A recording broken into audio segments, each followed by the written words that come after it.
Battlefield 2042. My God. Just need a moment. Okay. So, first of all, player-wise, player count-wise, just look at the numbers yourself. This is, I mean, look at the big dip right here. The numbers used to reach sort of like the 5,500 range in terms of 24-hour peak, and that went down to in the sort of 4,000 at 3,000s. Now we're at the 2,000s, and this is not painting a positive picture for the future of this game. Now, what I showed you was from yesterday. If you look at the numbers today, right now, it's a little higher with low 3,000s, 24-hour peak, but you can see that it's part of that pattern of the player base going up and down, or the player count going up and down. But the overall trend is that, I mean, with this big kind of nosedive, it's apparent that the player base is just worse than ever, and it's reached record low numbers. And this is something that the Battlefield community has taken note of, with Reddit, for example, highlighting this. It matches the name now. At one point it was at 2042 players. You've got Steam reviews still being overwhelmingly negative recently, and you've got this petition that has, actually, let's refresh this. This has reached, what, 213,000 signatures. I said before that I believe this can absolutely reach 200,000 signatures and then some. And we are very much seeing that, the next goal being 300,000.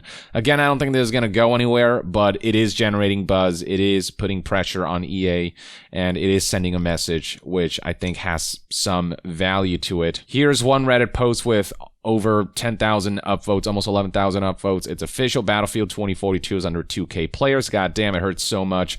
And also some satisfaction to show EA DICE, look what you did, bruh. Some posters on Reddit are anticipating that the player count might drop to below 1,000. We'll see about that, but given the alarming rate at which the player base has been dropping, I would say it is very much a distinct possibility. Which finally brings us to the main topic of today's video, internal conversations that have been happening within EA that paint a picture for how corporates, for how the executives are perceiving the failure of this game. Tom Henderson released this article on CIPHER. It was written and edited by him.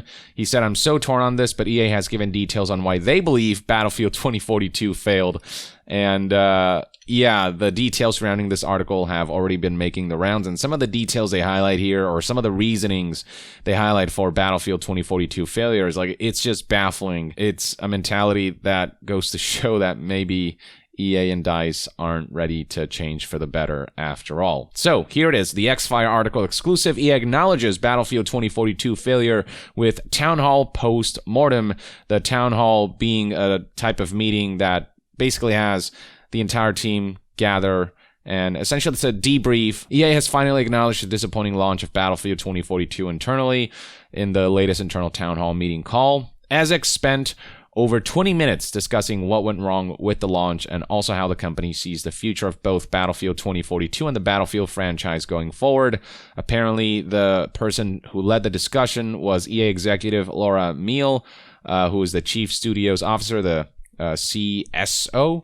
It's really important to acknowledge when we have misses. This is certainly the case with the Battlefield launch, which failed to meet expectations of our players and also clearly missed our own expectations. Very much corporate speak. Now, it's one thing to acknowledge your failures. It's another thing to acknowledge why the failures happened.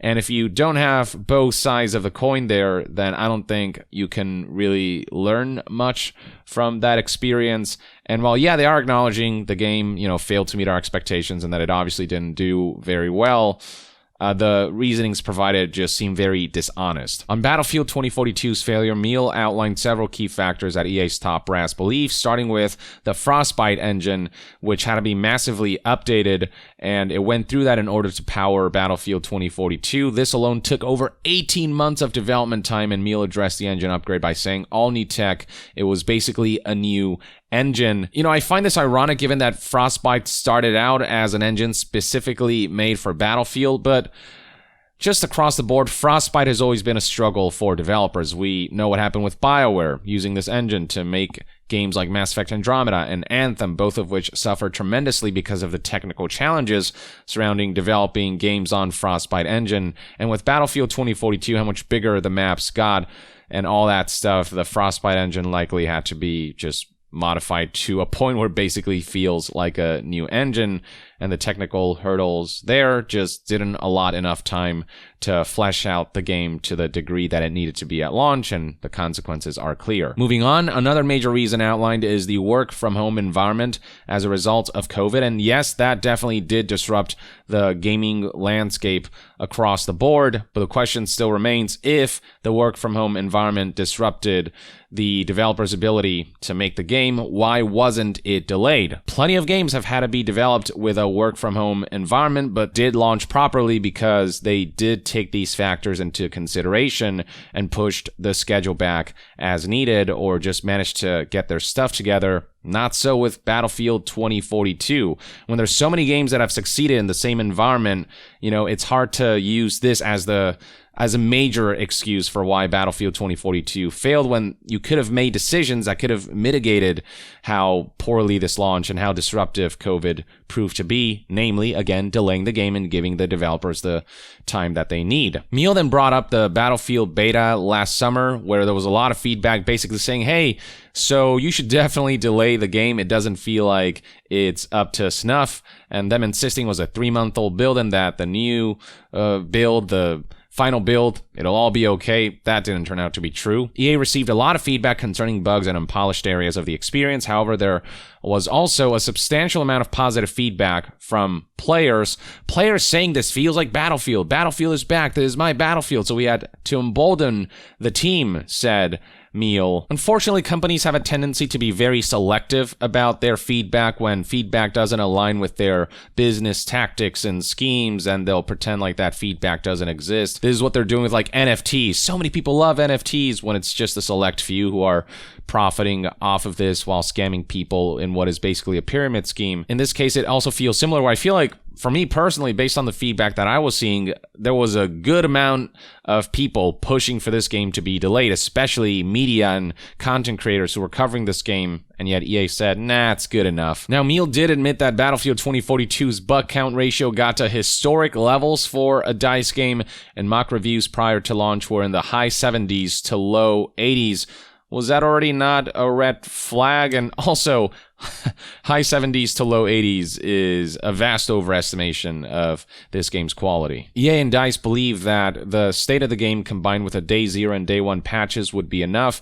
Battlefield 2042's launch and patches meant the game was stable and the early critical reception was good, said EA. Now here's where EA's most ridiculous excuse comes in.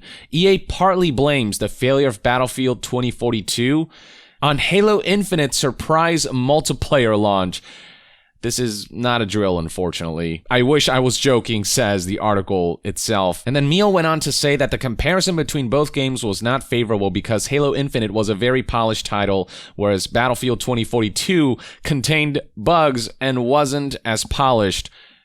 Ding, ding, ding. There you go. Battlefield 2042 is a worse game. Ergo, people will go to Halo Infinite and keep playing that game because it's the better first-person shooter. And do keep in mind that Battlefield 2042 was first to the draw, releasing on November 12, 2021, whereas the surprise Halo Infinite multiplayer launch happened a couple days later on November 15th, 2021. So yeah, they were definitely competing for an audience, but the audience decided on just the better game. And look, Halo Infinite has its host of issues when it comes to things like progression and content, but as far as the gameplay goes and as far as the polish of the mechanics go, that's all there. It works well enough on a fundamental level that people are able to have fun with this game, unlike with Battlefield 2042, which is just way too broken. But yeah, EA coming out and saying it's Halo's fault for being more polished, it's just like, okay, then just make a more polished game. Release a game in a more polished state.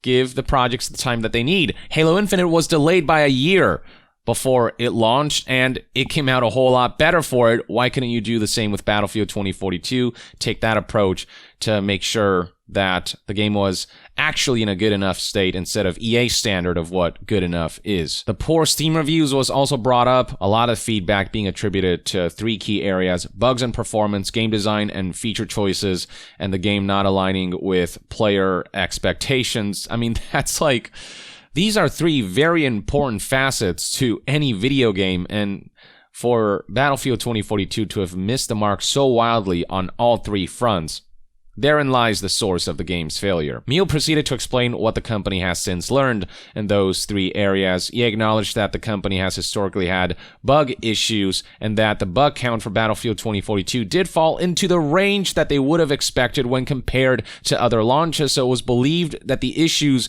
would be manageable. So you're saying that because past Battlefield games have launched similarly buggy but have gone on to do well enough that it was acceptable to release Battlefield 2042 in a similar state instead of upping the quality and improving upon every release in terms of launch state and learning from past mistakes? Is that kind of what I'm hearing here?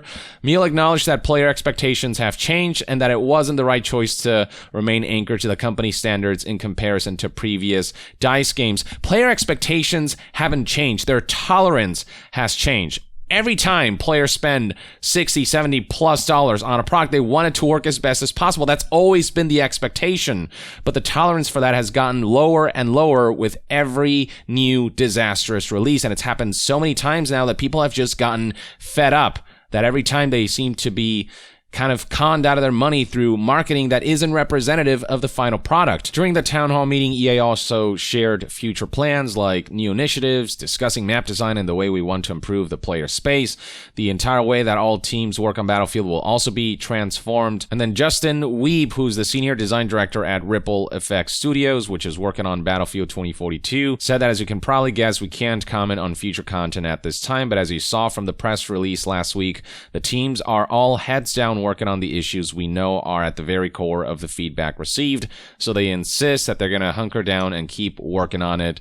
But given Battlefield 5's unceremonious early end, it's hard to say whether Battlefield 2042 can stick around for even the short-lived time that Battlefield 5 stuck around. I have a feeling this game will die off a lot faster. Its player base seems to be plummeting a lot faster, and it's in a worse state than Battlefield 5, so I just don't have any reason to believe that Battlefield 2042 support will be significant.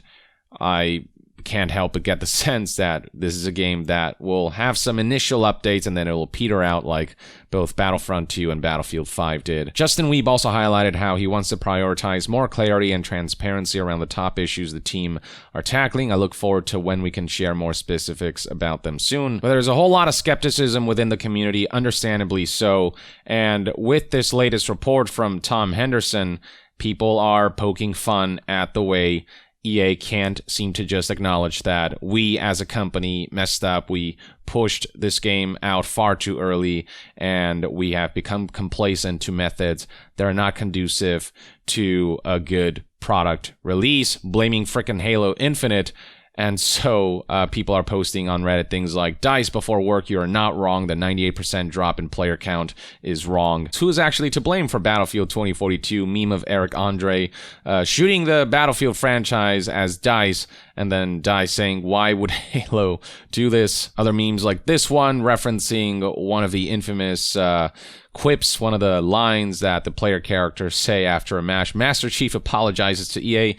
Don't be sad, that's just how it works out sometimes. And then beyond all that, there's been some backlash because of something that the lead community manager said. Community manager 10 out of 10 reads the headline of this Reddit post with almost 10,000 upvotes, showing the community manager saying, I'm not engaged on Reddit anymore. There's no value in pretending it's a constructive environment. Obviously, that is not something that was going to go down well on Reddit.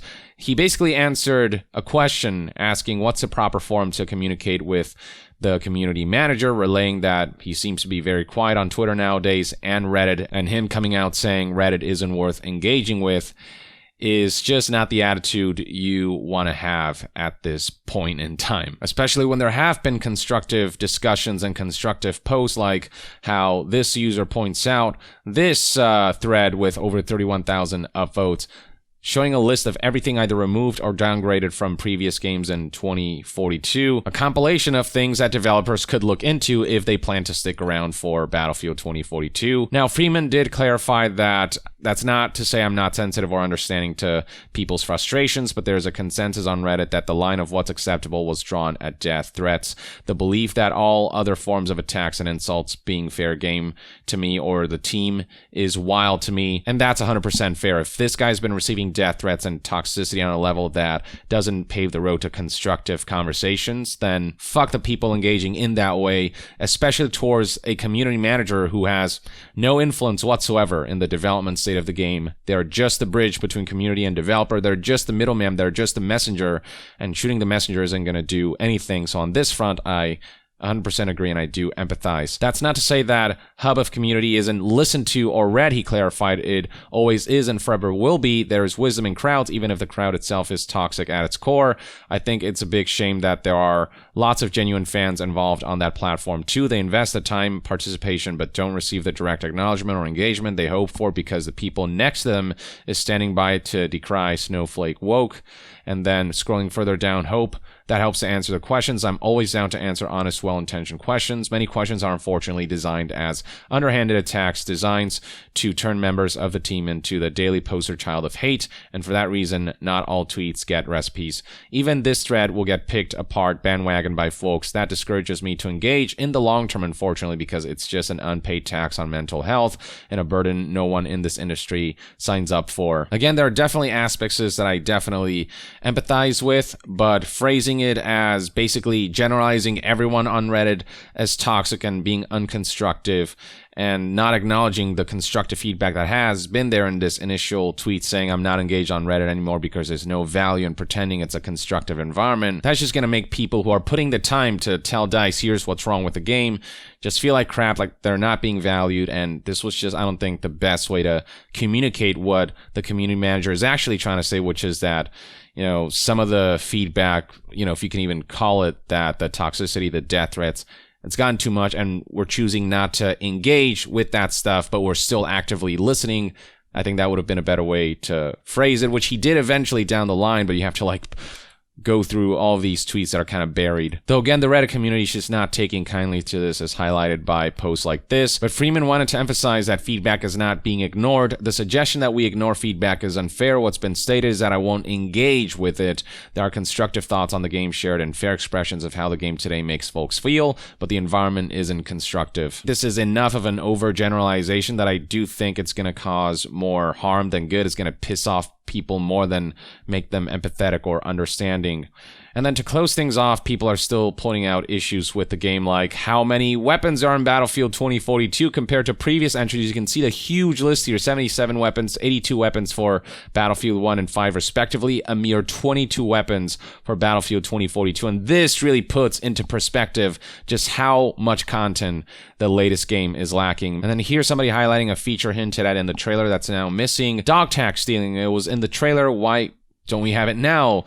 As you can see right here, the marketing of Battlefield 2042, its trailers really did make it seem like this was a Battlefield game for Battlefield fans, from Battlefield fans, but plenty of people agree that aside from how feature incomplete this game is, it just doesn't even feel like Battlefield because of design choices, etc., etc. That's kind of the current environment of Reddit, people pointing out just, the top posts especially, pointing out every way that this game missed the mark, every way that it felt like this game deceived people, and now every way that EA and DICE are making very poor excuses and offering very poor explanations and just lacking in introspection when it comes to the failure of this game, the failed critical reception and the failed commercial performance. So yeah, this is where we're at with this game. Everything you need to know about the latest developments. Let me know in the comments below what your thoughts and opinions are on what Laura Meal had to say about why Battlefield 2042 failed, and to be further updated on all things gaming news, reviews, and discussions, stay tuned right here on Young Yeah. I'll see you guys next time. Young out.